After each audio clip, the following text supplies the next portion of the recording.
सम्पूर्णमा मेरो राम राम। यो मेरो हिजोको भिडियो हो। मैले हिजो हाल्न नभएर मैले आज हालेको। अब शनिबार हिजो छुट्टी थियो, बच्चाहरूको गाह्रो हुन्छ। अनि मैले घोङीमा नुन हालेँ। नुन हाल्नुको कारण घोङीले खाएको सबै माटो फोरो निकालिस् भनेर। अनि त्यसपछि मैले घोङीलाई काट्न थालेँ। पाँच सबै काटिसकेपछि एउटा बिन्नी एउटा बनाइसकेपछि अब यसलाई 15-10 पानीले धोइसकेपछि मैले यो मेरो बाबु आउन लाग्यो। मेरो बाबुले फेरि के गरेछ मम्मीले के यस्तै हेर्न आउँछ क्या। अनि त्यसपछि मेरो बुढा आउनुभयो। अनि मेरो बुढा आइसकेपछि ल तिमी बनाऊ, मैले भिडियो गराइदिन्छु भन्नुभयो। अनि ल पनि गराइदेऊ भनेर गराउन दिएँ। त्यसपछि मैले घर सबै घोङीलाई गरेँ। अनि त्यसपछि धोएँ, फेरि धोएँ। कति पानी धुनुपर्छ मलाई जति धोए नि सबै हुन जस्तै कि। अनि धोइसकेपछि मैले यसलाई उमाल्न लगेँ। यत्तिको सफा भइसकेपछि मैले उमाल्न लगेँ पानीमा। कराई बसालिसकेपछि घोङी र पानी हालेँ। यहाँ उमाल्न राखिसकेपछि मैले मसला रेडी पार्नतिर लागेँ। मसला यही त हो, तोरी अनि त्यसपछि लसुन जिरा तिमुर हालेर मैले घर पिसेँ। पिसिसकेपछि मैले त्यो चटपटवाली भाइरल दिदीको भिडियो हेरेको थिएँ। उहाँले फेरि नउमालिकन यत्तिकै छैँ पारिदिनु भयो, भिटामिन हुन्छ भनेर। भित्र सबै माटोहरू घोङीले खाएको हुन्छ, त्यसैले यसरी उमालेपछि सफा हुन्छ भित्रसम्म पनि।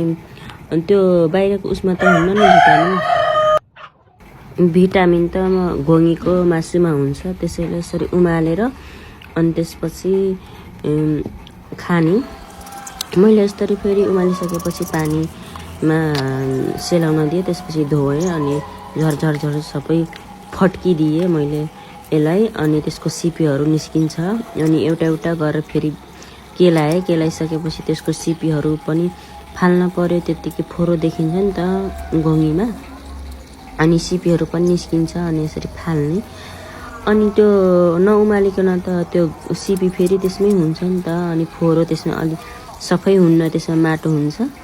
अनि मैले एउटा गरी सबै घोङी केलाइसकेपछि उता मैले कराई तताउनतिर लागेँ। यता मैले सबै मरमसला प्याज टमाटर सबै रेडी पारिसकेको थिएँ। अनि यता कराईमा मैले प्याज पनि हालेर पकाइसकेपछि एकछिन यत्तिकै भुट्नी चरचर भुटिसकेपछि मैले यत्तिको रातो हुन्जेलसम्म भुट्ने। अनि भुटिसकेपछि मैले टमाटर हालेँ। टमाटर हालिसकेपछि एकछिन चलाएँ। अनि एकछिन चलाइसकेपछि अलि यो टमाटर पाकुन्जेलसम्म राख्ने। अनि त्यसपछि मैले मसलाहरू सबै हालिदिएँ। यसमा फेरि मैले सबै पहिलेबाट राखिसकेको थिएँ। खुर्सानी नुन बेसार हालिसकेको थिएँ पहिल्यै। अनि हालिसकेपछि मैले घोङी पनि हालिदिएँ यसैमा। हालिसकेपछि अब अरहन हाल्न पर्यो। अरहन यो चामलको पिठोलाई अरहन भन्छन् हामीले थारूले। अनि यो थारूको जातमा धेरै जसो तरकारीमा यो अरहन हाल्छौँ। धेरै तरकारीमा हाल्छौँ, जस्तै सिन्कीमा, अरू माछामा पनि हाल्छौँ, घोङीमा हाल्छौँ ग्रेभी गराउनको लागि। अनि मैले अलिकति पानी पनि हालेँ। अनि पानी हालिसकेपछि मेरो घोङी यत्तिको ग्रेभी हुन्छ। अनि मेरो यत्तिको ग्रेभी भइसकेपछि मैले अब घोङीको झोलसँग त रोटी पनि खान पर्यो। अनि मैले रोटी पनि बनाएँ। अब नेक्स्ट भिडियो भोलि हाल्छु म। Okay by.